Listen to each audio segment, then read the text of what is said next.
같은 경우는 2000년부터 가슴 성형 수술을 했고요. 보형물 주로 식염수를 좀 쓰던 때가 있었고, 가슴 수술의 실리콘이 허가가 나면서, 미국에서 다시 허가가 나면서 그때부터 급속하게 이제 가슴 수술을 받는 분들이 증가했던 것 같고, 그게 한 2007, 8년 정도였던 것 같고, 처음에는 한 2, 3년 정도 스무스를 하다가 텍스처 보형물이 나오면서 텍스처 보형물을 많이 썼던 것 같고, 2008년 이후로는 굉장히 많이 썼던 것 같아요. 그리고 이제 물방울 보형물 나오면서 이제 아무래도 물방울 보형물 같은 경우는 다 텍스처거든요. 텍스처니까 당연히 그때는 집중적으로 많이 썼죠. 1997년인가 그때 처음으로 BIA, 브레스트 임플란트 어소시에이티드 ALCL이라는 환자가 처음 발견됐던 걸로 알고 있는데, 워낙 적었기 때문에 의사들이 별로 신경을 안 썼어요. 근데 어느 순간 이제 늘어나기 시작하더니 2016년에 와서는 본격적으로 인지를 했고, 그 FDA에서 BIA, ALCL이라는 용어를 처음 그때 공식적으로 사용했던 것 같아요. 그럼 환자들이 늘면서 지금 전 세계적으로 생긴 걸로 알고 있습니다, 제가. 그 유럽 쪽에서 먼저 이 문제가 생겨서 엘러건의 보형물에 대해서 조치를 취했던 걸로 제가 알고 있고요. 이번에 미국에서 그 리콜이 나면서 아무래도 일반인들은 미국 FDA한테 관심이 많기 때문에 이게 보도가 되고 우리나라 식약청도 조치를 취하게 된 것 같습니다. 보형물 회사는 크게 엘러건하고 멘토라는 회사가 양분해 오고 있었어요. 역사적으로도 오래된 보형물이 변천사가 있고요. 거의 아마 시장 점유율이 두 개 합치면은 거의 8, 90% 이런 시절이 있었습니다. 그렇기 때문에 미국 FDA도 당연히 있고, 환자들은 또 미국 FDA 엄청 신뢰하잖아요.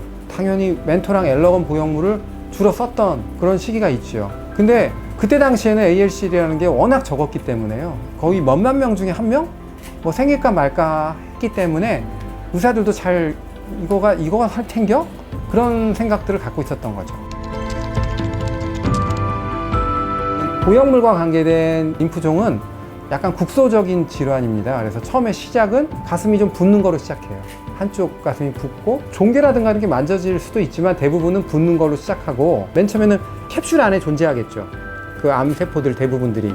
근데 인지 못하고 이제 하다 보면은 임파선으로 전이가 될 수 있고, 본인이 가슴에 대해서 민감하게 진단을 내리고 거울을 보고 가슴이 붓는지 크기의 변화가 있는지 이런 거를 면밀하게 체크를 하고, 만약에 조금이라도 변화가 있으면 뭐 유방외과든 아니면 방사선과든 수술한 병원이든 찾아가서 진단을 받는 게 제일 중요하고요. 조기에 치료를 하면은 사망률은 굉장히 낮은 거로 되어 있습니다.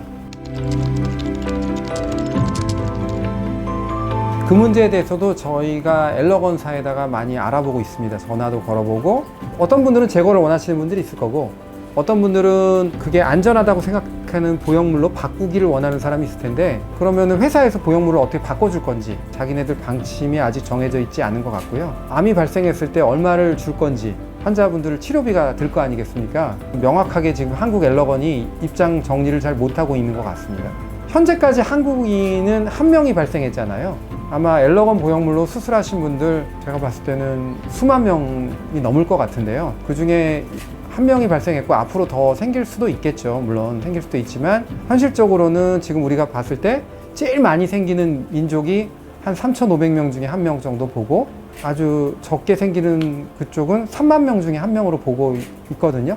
확률이 많이 떨어지는 문제이기 때문에 너무 일단은 두려워하시는 문제에 대해서는 생각보다는 많이 생기지 않는다는 거, 그거를 좀 말씀드리고 싶고, 지난주에 확진 환자 생기고 나서는 문의가 지금 폭주하고 있어서 저희가 아는 바에서는 제거를 했을 때는 확실히 안전하다, 그렇게 말씀드리고 싶고, 우리 SNS상에서는 캡슐을 꼭 제거해야 된다, 이렇게들 얘기를 많이 하세요. 현실적인 거는 지금 우리 식약청에 의하면 이상이 없을 때는 지켜보는 게 일반적인 생각인 거고, 제거를 하면 훨씬 더 안전해지는 거죠. 아직 정확한 원인은 밝혀진 건 없는데 추측이라고 생각되는데, 그 텍스처로 수술을 하게 되면 요철이 있기 때문에 거기에 미세한 막이 생기게 돼요. 바이오셀이라고 그러는데요. 일종의 세균막 같은 거겠죠? 그래서 미세하게 염증이 생기면서, 반복적인 염증이 생기면서 그게 원인이 되지 않을까. 반복적 염증에 의한 세포 돌연변이 뭐 이런 현상이라고 보면 되지 않을까라고 추측을 하고 있습니다. 그리고 어떤 특정한 박테리아? 그게 원인이 될 수 있다, 뭐 이런 말도 있습니다. 100% 우리가 알 수는 없겠지만은 처음 확대 수술을 할 때 스무스 또는 스무스에 준하는 보형물이 있습니다. 그런 보형물로 한 경우에 있어서 ALCL이 생긴 경우는 없었습니다. 그렇기 때문에 이 스무스 타입으로 하면 안전하다고 말할 수는 있죠. 네, 저 같은 경우는 추천하지 않았습니다. 네, 근데 이제 그 문제가 유럽 쪽에서 나오고 있고, 현실적으로 그때만 해도 굉장히 확률이 낮았습니다. 전체적으로 확률이 낮았기 때문에 FDA나 이런 데서 특별하게 말이 없었던 거고, 대부분의 우리 의사, 한국에서 의사도 문제없이 썼던 거죠. 그런데 일부 선생님들 중에는 약간 인지를 하고 스무스나 아니면 스무스에 준하는 CE나 FDA에서는 스무스로 분류한 보형물이 있습니다. 이런 보형물들은 ALCL에서 자유롭습니다.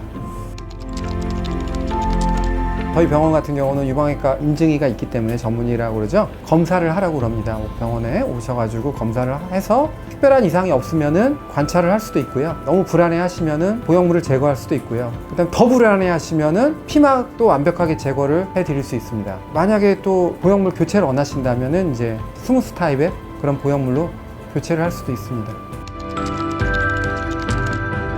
아, 내가 수술하신 많은 분들이 너무너무 불안해 하겠구나, 그런 생각을 했습니다. 그리고 실제로 지난주는 그렇게까지들 걱정들 안 했는데 오늘 같은 경우는 와서 막 우시고 막 이런 분도 있어가지고 너무 마음이 아팠습니다.